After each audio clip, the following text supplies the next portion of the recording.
నమస్కారం. ఈసారి లోక్సభ ఎన్నికల్లో నరేంద్ర మోడీ మాయాజాలం పనిచేస్తుందా లేదా? ఇది ఇప్పుడు ప్రధానంగా దేశవ్యాప్తంగా చర్చ జరుగుతున్నది.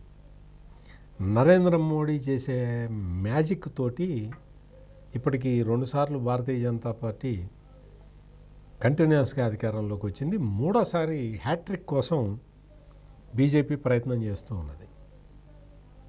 ప్రతి ఎన్నికల్లో కూడా మోడీ మ్యాజిక్ అనే పదాన్నే వాడతారు. ఆ మోడీ మ్యాజిక్ ద్వారానే అధికారంలోకి రావాలని ప్రయత్నం చేస్తారు. చాలా రాష్ట్రాల్లో ఇదే జరిగింది. ఒక కర్ణాటకలో సాధ్యం కాలేదు. కర్ణాటక అసెంబ్లీ ఎన్నికల ఫలితాల్లో మళ్ళీ మొన్న ముగిసిన 5 రాష్ట్రాల అసెంబ్లీ ఎన్నికల్లో ఊహించని విధంగా భారతీయ జనతా పార్టీ 3 రాష్ట్రాల్లో అధికారంలోకి వచ్చేసింది. కాంగ్రెస్ పార్టీ బలంగా ఉన్న ఛత్తీస్గఢ్ని కూడా బీజేపీ కొట్టేసింది.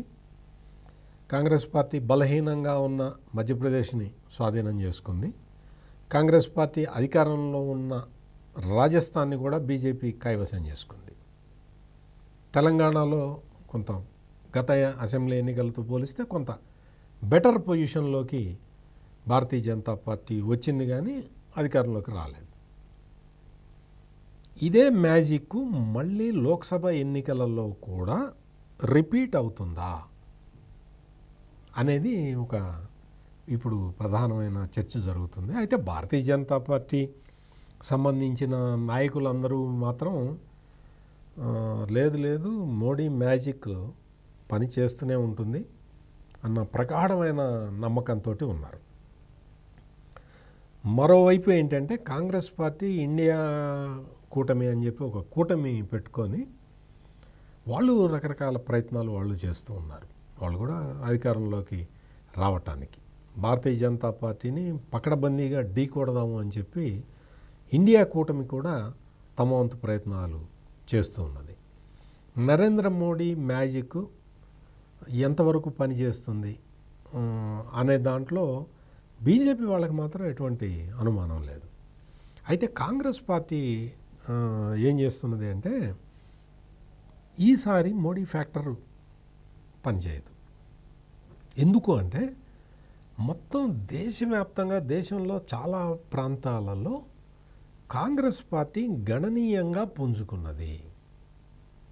అంతకుముందు నరేంద్ర మోడీ వర్సెస్ రాహుల్ గాంధీ అని సర్వేలు చేసుకుంటే రాహుల్ గాంధీకి ఏదో 14% 15% వచ్చేది.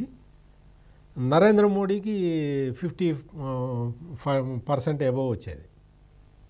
ఈ విధంగా నరేంద్ర మోడీకిను రాహుల్ గాంధీకి చాలా తేడా ఉండేది.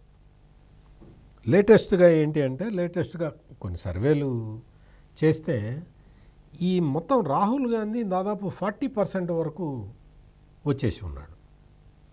నరేంద్ర మోడీ 50-55% మధ్యలో నరేంద్ర మోడీ పలుకుబడి ఉంది, ప్రాబల్యం ఉంది. అంటే నరేంద్ర మోడీకి క్లోజ్గా వచ్చాడు రాహుల్ గాంధీ. ఇది కొంచెం కాంగ్రెస్ పార్టీకి ఆశ కలిగిస్తున్న విషయం. అంటే ఇది పర్సనల్, ఇది ఇద్దరికి కంపారిజన్ ఉన్నప్పుడు మరి పార్టీ పరంగా అది ఇంకా సర్వేలు ఇంకా రాలేదు, వస్తాయి. జనవరిలో కొత్త సర్వేలు, మూడ్ ఆఫ్ ది నేషన్ సర్వేలు ఇటువంటివి చాలా వస్తాయి. కానీ ప్రస్తుతానికి ఏంటి అంటే నరేంద్ర మోడీని కలిగే పరిస్థితుల్లోకి కాంగ్రెస్ పార్టీ వచ్చింది అనేది మాత్రం వాస్తవం. కాంగ్రెస్ పార్టీ ఊహించని విధంగా తెలంగాణలో అధికారంలోకి రావటం, అంతకుముందు కర్ణాటకలో బీజేపీని ఓడించి అధికారంలోకి రావటం, ఇవన్నీ కూడా కాంగ్రెస్ పార్టీలో కొంచెం కొత్త ఉత్సాహాన్ని తీసుకొచ్చి పెట్టినాయి. ఇండియా కూటమిలో కూడా భాగస్వామ్య పక్షాలు ఏదో తమ డిమాండ్లు అప్పుడప్పుడు చెప్తూ ఉన్నా కానీ ఓవరాల్గా అయితే శరద్ పవారు, మమతా బెనర్జీ, ఎంకే స్టాలిన్, అఖిలేష్ యాదవ్, లాలూ ప్రసాద్ యాదవ్ ఇటువంటి పెద్ద పెద్ద రాజకీయ నాయకులు అందరూ కూడా కలిసి ప్రయాణం చేస్తున్నారు. ఢిల్లీ సీఎం అరవింద్ కేజ్రీవాల్ కూడా వాళ్ళతోటి అటాచ్ అయి ఉన్నాడు. ఈ ఈ విధమైన పరిస్థితులు ఇండియా కూటమిలో నెలకొని ఉన్నాయి. వీళ్ళందరూ కూడా సంఘటితమై ఏకతాటి మీదకి వచ్చి భారతీయ జనతా పార్టీకి ప్రత్యామ్నాయంగా ఒకే అభ్యర్థిని పెడదాము అని నిర్ణయం తీసుకోవటం అనేది అది కొంచెం బీజేపీకి కొంచెం ఆందోళన కలిగించే విషయమే అయినా మాకేం పర్వాలేదండి, మేము ఆటోమేటిక్గా మేము మళ్ళీ హ్యాట్రిక్ ఖచ్చితంగా కొడతాము, మాకు ప్రత్యామ్నాయం లేదు, కాంగ్రెస్ పార్టీ అంతగా బలం పుంజుకోలేదు అని కమలనాథులు మాత్రం స్ట్రాంగ్ ఒపీనియన్ తోటే ఉన్నారు.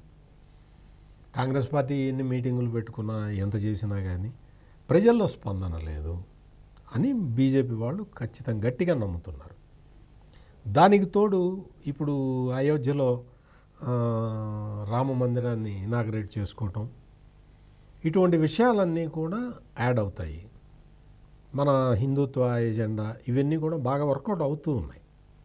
దేశభక్తి ఈ అంశం కూడా బీజేపీకి బాగా వర్కౌట్ అవుతూ ఉన్నది. కాబట్టి వీటిని కొట్టగలిగే అస్త్రాలు కాంగ్రెస్ పార్టీ దగ్గర లేవు. చాలా నియోజకవర్గాల్లో కాంగ్రెస్ పార్టీ బలహీనంగా ఉన్నది అని భారతీయ జనతా పార్టీ నాయకులు అంచనా వేసుకుంటున్నారు. అయితే భారతీయ జనతా పార్టీలో ఈ పెరిగిపోతున్న వ్యక్తి పూజ పట్ల కొంతమందికి అభ్యంతరం ఉన్నా వాళ్ళు మైనారిటీ వర్గం కాబట్టి వాళ్ళ వాయిస్ అంత పెద్దగా వినపట్టలేదు. పరిస్థితి చూస్తూ ఉంటే రాబోయే ఎన్నికల్లో కూడా మోడీ మ్యాజిక్ పనిచేస్తుంది అన్న నమ్మకంతో భారతీయ జనతా పార్టీ పనిచేస్తున్నది. ఈసారి మోడీ మ్యాజిక్ పనిచేస్తుందా చెయ్యదా అనేది ఇంకా కొన్ని రోజులు వేచి చూస్తే కానీ అర్థం కాదు. మరిన్ని విశ్లేషణలతో మళ్ళీ కలుద్దాం. నమస్కారం.